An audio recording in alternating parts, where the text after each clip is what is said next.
Hello guys, welcome back to our channel. இன்றைக்கி நம்ம வந்துட்டு ஒரு ஹெல்த்தியான பிரேக்ஃபாஸ்ட் தான் பார்க்க போகிறோம். அது வரகரிசி பொங்கல். அதுக்கு 1 டம்ளர் வரகரிசி எடுத்துகிட்டு 1/4 டம்ளர் பாசிப்பருப்பு எடுத்துகிட்டு பாசிப்பருப்பை வந்துட்டு நல்லா வாசனை வர வரைக்கும் நல்லா வறுத்து எடுத்ததுக்கப்புறம் ரெண்டையும் ஊற வச்சிடுறோம். அதுக்கு வந்துட்டு சைட் டிஷ் வந்துட்டு சாம்பார். அதுக்கு வந்துட்டு பருப்பு ஒரு 2 டம்ளர் ஃபஸ்ட்டே பருப்பு லைட்டாக மஞ்சத்தூள் போட்டு நல்லா ஒரு 5-6 விசில் விட்டு எடுத்து வச்சுக்கணும்.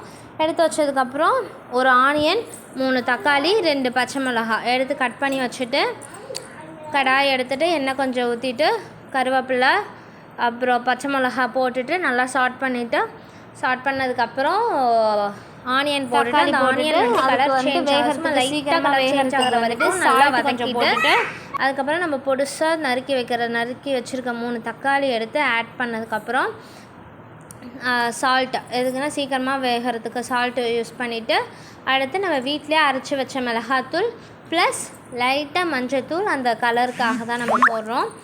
வீட்டில் அரைச்சி வச்ச மிளகாத்தூள் தான், மஞ்சத்தூளும் வீட்டில் அரைச்சி வச்சுருக்கிறது தான். ஸோ எல்லாத்தையும் அதுக்கப்புறம் ஒரு 1/2 கிளாஸ் வாட்டர் ஊற்றிட்டு நம்ம நல்லா அந்த குழஞ்சி வர வரைக்கும் அந்த தக்காளி வெங்காயம் எல்லாம் நல்லா வெந்து வர வரைக்கும் வெயிட் பண்ணதுக்கப்புறம் நம்ம பருப்பை ஊற்றிடலாம். அதுக்குள்ளே நான் வந்துட்டு சைடில் வந்துட்டு சாப்பாட்டுக்கு பொங்கலுக்கு வந்துட்டு 2 பச்சை மிளகாய் கொஞ்சம் இஞ்சி எல்லாம் கட் பண்ணி வச்சுட்டேன். ஸோ பாருங்கள், 1/2 கிளாஸ் தண்ணி ஊற்றிட்டு நல்லா சாட் பண்ணணும். அதுக்குள்ளே பாருங்கள் பச்சை மிளகாய் இஞ்சி எல்லாம் ரெடி பண்ணிவிட்டேன்.